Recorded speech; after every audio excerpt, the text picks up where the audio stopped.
YouTube friends. It's Susan from the Narcissistic Abuse Journey Alliance. First off, I want to say thank you to all of my subscribers. Thank you so much. You guys are awesome. Thanks for subscribing and keep it coming. Thank you. Okay, today I want to discuss the trouble with narcissists. And the trouble with narcissists is that they're always in trouble of some sort. I was thinking about this recently and thinking that what narcissist isn't creating drama? I don't think I know one narcissist currently or from my past that didn't have a sociopathic thread running through their veins. White collar, blue collar, doctors, lawyers, Indian chiefs, car mechanics, it doesn't matter. All the narcissists I have known, when I really think about it, had difficulties of some sort, basically, their whole lives. Why is that? Well, for one, we know that narcissism is a character disorder.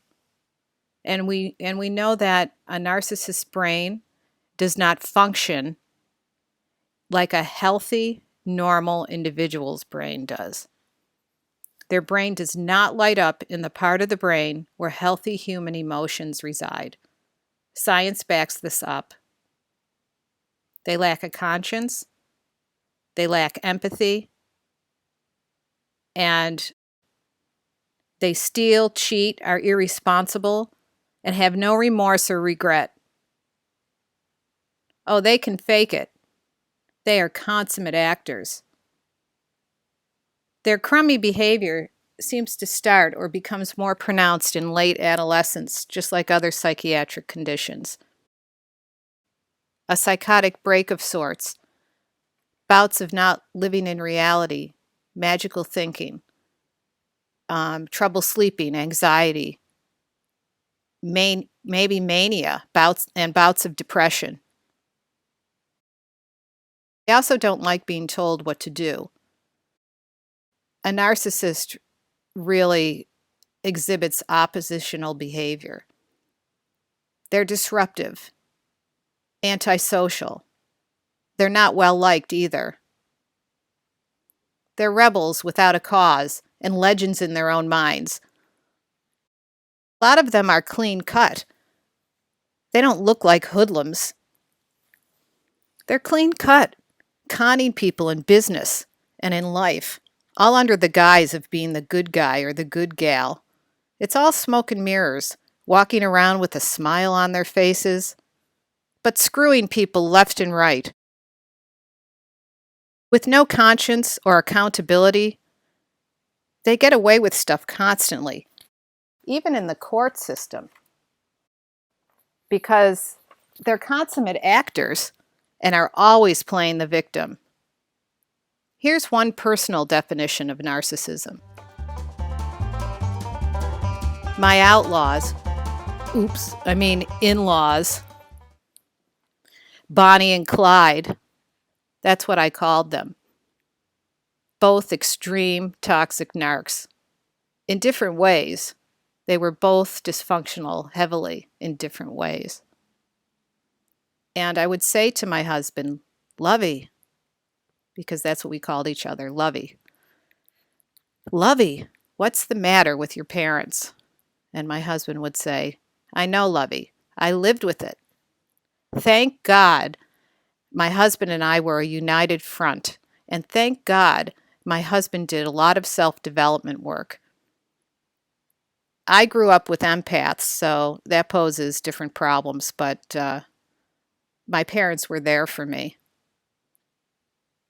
Bonnie and Clyde, they were all screwed up. All smoke and mirrors.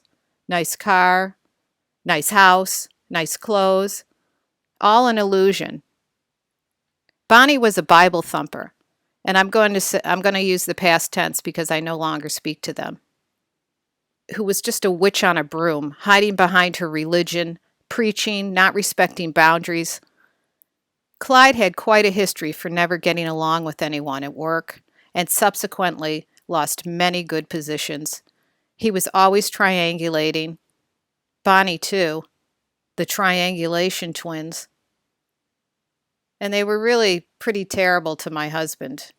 Oh, they wouldn't think they were, but they were not supportive, gracious people. They were constantly exerting their will over us or trying to. And so, hence, after a while, we just didn't see them that often. And, that was our boundary. We just saw them in bits and pieces. So again, nice house, nice car, nice clothes, but inside they were ugly people, all an illusion. They had many people fooled. They both came from dysfunctional families and never worked on themselves or grew. And they brought all those negative and dysfunctional behaviors into their own family. But if you don't work on yourself, we're in a constant state of motion. Change is inevitable. And, if you don't go with the flow and change with the times, you're going to get stuck in life. So I'll cut to the chase here. Bonnie and Clyde, their grand finale, the final discard, was when my husband died. Bonnie and Clyde went to Florida on vacation and didn't come to my husband's memorial service, the service that my husband wanted. When I asked Bonnie if they could change 1 week of their vacation, Bonnie said that we could have a service in 3 weeks when they got back from their vacation. Because it had to be on her terms, of course. And when I said, no, I'm not doing that. And when I said that, she went into a narcissistic rage right at the funeral home, screaming at me, telling me I was crazy. I didn't even flinch. A sense of validation and calm came over me. Her mask came just crashing down onto the floor, and she finally showed me exactly who she was. Clyde just stood there. My husband was a good man, a good son, a loving husband, and an excellent human being. He achieved so much despite his challenges, and gave back and made the world a better place. It's disgusting that his parents abandoned him like that in his death. I don't speak to Bonnie and Clyde, and I'm fine with it. I never thought they would abuse my husband like that. I tell this story really to illustrate how dysfunctional and cruel narcissists are. Blood is not thicker than water. So, narcissists are always creating chaos, making trouble, wheeling, dealing, and stealing. They take up space in our world and breathe our good air. All they contribute to society is hurt, mayhem, and negativity. So that's the trouble with narcissists. They're all about the trouble. I want us together raising awareness about narcissism and narcissistic abuse, because that is how we will make the world a better place. Please leave a comment below. Please like, share, and subscribe.